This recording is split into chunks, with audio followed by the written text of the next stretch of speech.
18 কোটি 19 কোটি মানুষের এই দেশকে আপনারা চোখ রাঙিয়ে ভয় দেখিয়ে মিথ্যা অপপ্রচার অপতথ্য দিয়ে দাবিয়ে রাখতে পারবেন? কখনোই পারবেন না। হঠাৎ করে আপনাদের কি হলো? আমি পার্শ্ববর্তী দেশের নেতৃবৃন্দকে বলছি যে আপনারা উঠে পড়ে লেগেছেন বাংলাদেশের বিরুদ্ধে অপপ্রচার করতে, অপতথ্য দিতে। আমরা আগেও বলেছি 5ই আগস্টের আগে যে সরকার ছিল এটি ছিল একটি ঘৃণিত সরকার। এরা ক্ষমতায় থাকার জন্য নিজ দেশের সন্তানদেরকে হত্যা করতে দ্বিধা করত না। এরা নিজ দেশে গণতন্ত্রকামী মানুষকে চিরদিনের জন্য নিরুদ্দেশ করে দিতে দ্বিধা করত না। এরা ক্রস ফায়ার দিয়ে নদীর ধারে খালের ধারে মানুষ হত্যা করত নিজ দেশে। তো সেই সরকার, হাসিনা সরকার আপনাদের এত প্রিয় ছিল কেন? কারণ আপনাদের সাহসে, আপনাদের উস্কানিতে শেখ হাসিনা যা ইচ্ছা তাই করে বেড়াতেন বাংলাদেশে। উনার ভোটের দরকার হতো না। শেখ হাসিনার অধীনে যে ভোটগুলো হয়েছে সেই ভোটগুলো হয়েছে ভোটারবিহীন। যে ভোটের এক একটা নাম আছে, ভোটার শূন্য ভোট, নৈশকালীন ভোট, মিডনাইট ভোট, এই কথাগুলো শেখ হাসিনার সময় যে নির্বাচন হয়েছে সেই নির্বাচনের সময় মানুষ এই আখ্যাগুলো দিয়েছে শেখ হাসিনার ইলেকশনকে। তাহলে সেই শেখ হাসিনা তার ভোটার শূন্য ভোট, তার পতিত নির্বাচন কমিশন, এদের প্রতি আপনাদের এত মহব্বত কেন? বাংলাদেশের জনগণ থেকে যে সরকার ধিক্কৃত সেই সরকারকে আপনারা সমর্থন দেন এবং যেদিন শেখ হাসিনার পতন হয়েছে সেই দিন থেকে ক্রমাগতভাবে রিপাবলিক বাংলা, ক্যালকাটা নিউজ, একের পর এক এই সমস্ত সামাজিক গণমাধ্যম একবারে ডাহা মিথ্যা কথা তিনি বলে বেড়াচ্ছেন। আমরা ভারতের কোনো আভ্যন্তরীণ বিষয়ে কোনো কথা বলি, ওখানে কংগ্রেস বিজেপি কে ক্ষমতায় আসছেন যাচ্ছেন এটা তো ভারতের জনগণের ব্যাপার। ভারতের জনগণের যদি অধিকার থাকে তাদের কেন্দ্রে এবং প্রদেশে কারা ক্ষমতায় যাবেন সেই অধিকার যদি তারা থাকে, আর বাংলাদেশের নাগরিকের ওই অধিকার থাকবে না, অধিকার থাকবে ভারতের এই অপপ্রচারকারীদের। আমাদের বক্তব্য হচ্ছে সেইটাই। আপনারা মনে করেছেন আপনারা পেঁয়াজ বন্ধ করে দিলে বাংলাদেশের মানুষ আর তরকারিতে পেঁয়াজ ব্যবহার করতে পারবে না। আপনারা রসুন আদা বন্ধ করে দিলে, সয়াবিন তেল বন্ধ করে দিলে আমরা আর এগুলো আমাদের রান্নায় ব্যবহার করতে পারবো না। এটা তো আপনারা দুঃস্বপ্ন দেখছেন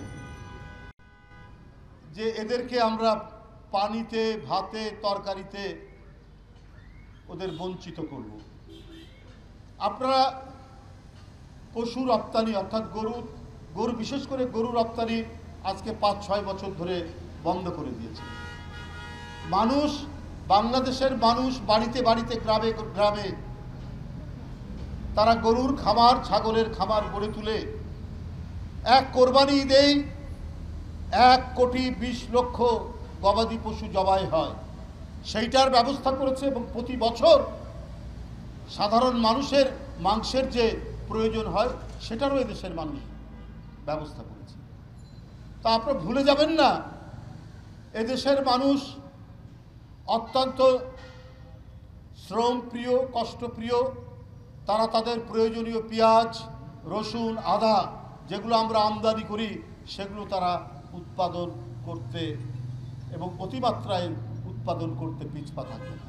আর আপনারা মনে করেন যে আপনারাই শুধু একটা দেশ আছেন পৃথিবীতে আর দেশ নয় যাদের কাছ থেকে আমরা পেঁয়াজ আমদানি করতে পারবো, যাদের কাছ থেকে আমরা রসুন আমদানি করতে পারবো, যাদের কাছ থেকে আমরা পাম অয়েল, সয়াবিন তেল আমদানি করতে পারবো। সেই সব দেশ নেই? সেই সব দেশ তো আছে। আপনারা মনে করেছেন ওগুলো বন্ধ করে দিলে বাংলাদেশের মানুষের অবস্থা কাহিল হবে। অবস্থা কাহিল হচ্ছে আপনাদের নিউ মার্কেটের সব কোনো দোকান চলে না, আপনাদের কলকাতার হোটেলগুলো বন্ধ হয়ে গেছে, আপনাদের মার্কেটগুলো বন্ধ হওয়ার উপক্রম। কিন্তু বাংলাদেশের মানুষই তারা কলকাতায় গিয়ে, ভারতে গিয়ে ডলার খরচ করে তারা সেখানে কেনাকাটা করত, চিকিৎসা করত। হাসপাতাল আর চলবে না। বাংলাদেশের মানুষ ডলার খরচ করে সেখানে চিকিৎসা করাতো, আর হয়তো একটু ট্যুরিজম হতো। আপনারা বন্ধ করে দিয়ে মনে করেছেন বাংলাদেশের মানুষ বোধহয় এতে অস্থির হয়ে যাবে। বাংলাদেশের মানুষ আনন্দিত। আপনাদের চাইতে বাংলাদেশ যে একটি দেশ, এই দেশের আয়তন এবং লোক সংখ্যা অনুযায়ী আমাদের অনেক মেডিকেল কলেজ আছে, আমাদের অনেক হাসপাতাল আছে। আপনারা কিসের অহংকার করেন? মানুষ যেত, যে একটু চিকিৎসাও করালাম, আবার একটু ঘুরে টুরেও দেখলাম। প্রয়োজন হলে থাইল্যান্ড যাবে, মালয়েশিয়া যাবে, ইন্দোনেশিয়া যাবে, অন্য দেশে যাবে। আপনাদের মতো হিংসাশ্রয়ী, আপনারা যারা আমাদের প্রতি ঘৃণা পোষণ করেন, সেই দেশে মানুষ যেতে চায় না। কারণ এরা রক্তমূল্য দিয়ে স্বাধীনতা কেনা এই জাতিকে আপনি বঞ্চিত করে, এই জাতিকে আপনি ভয় দেখিয়ে আপনাদের নতজানু করবেন, সেই জাতি বাংলাদেশ নয়। বন্ধুরা আমার, রিপাবলিক বাংলা বলেছে যে চট্টগ্রামকে ভারতের অংশ হিসাবে দাবি করা। আরো কত মিথ্যা অপপ্রচার দিয়েছে। আমরা বলেছি একটি স্বাধীন সার্বভৌম দেশে আপনারা দাবি করলে, আমিও এর আগে বলেছি, আমরাও আমাদের নবাবের এলাকা ওই বাংলা, উড়িষ্যা এবং বিহার আমরা দাবি করব। এটা তো আমাদের ন্যায্য পাওনা। কিন্তু এই কথা আমরা বলতে চাই না। অনেক সংগ্রাম, আন্দোলন, ব্রিটিশ বিরোধী সংগ্রাম এই উপমহাদেশের লোক একসাথে আমরা করেছি। কিন্তু আপনারা সাম্প্রদায়িকতার ধোঁয়া তুলে ভারতকে যেমন বিভাজন করছেন, ভারতের স্বাধীনতার পর থেকে গণতন্ত্রের যে একটি ঐতিহ্য ছিল সেটাকে যেমন ভুলুণ্ঠিত করছেন, আর সেই সাম্প্রদায়িকতার ধোঁয়া তুলে কট্টর হিন্দুবাদীদেরকে উস্কে দিয়ে আপনারা চাচ্ছেন উপমহাদেশে আপনাদের আধিপত্য কায়েম করতে। আপনাদের এই বিদ্বেষপূর্ণ মনোভাব, আপনাদের এই হিংসাশ্রয়ী মনোভাব, আপনাদের এই ধরনের অপরকে ঘৃণা করার মনোভাবের কারণে আজকে নেপাল আপনাদের সাথে নেই, আজকে ভুটান আপনাদের সাথে আর নেই, আজকে শ্রীলঙ্কা আপনাদের সাথে নেই, আজকে মালদ্বীপ আপনাদের সাথে নেই, পাকিস্তান তো নেই প্রথম থেকে, বাংলাদেশ আপনাদের সাথে নেই। শুধুমাত্র আপনাদের অহংকার এবং একের পর এক শোষণের যে, আগ্রাসনের যে মনোবৃত্তি, এই কারণে। তাই বন্ধুরা আমার, আমি আপনাদের যারা এখানে উপস্থিত হয়েছেন, আজকে আমরা বাংলাদেশি পণ্য আমরা কিনে হব ধন্য, এই স্লোগান দিয়ে আমরা নিজেদের উৎপাদিত, এই যে এখানে অনেক শ্রমিক দাঁড়িয়ে আছেন, তারা যে শ্রম দিয়ে উৎপাদন করে, আমাদের ব্যবসায়ী, আমাদের যে সমস্ত কাপড়ের দোকান, আমাদের যে সমস্ত পণ্যের দোকান, টুথপেস্ট, টুথব্রাশ, সাবান, তারপরে নারিকেল তেল, সরিষার তেল, আমাদের দেশের ব্যবসায়ীরা, আমাদের দেশের মিল মালিকরা যেটা উৎপাদন করে, আমরা সেটাই ব্যবহার করব, সেটাই বিক্রি করব।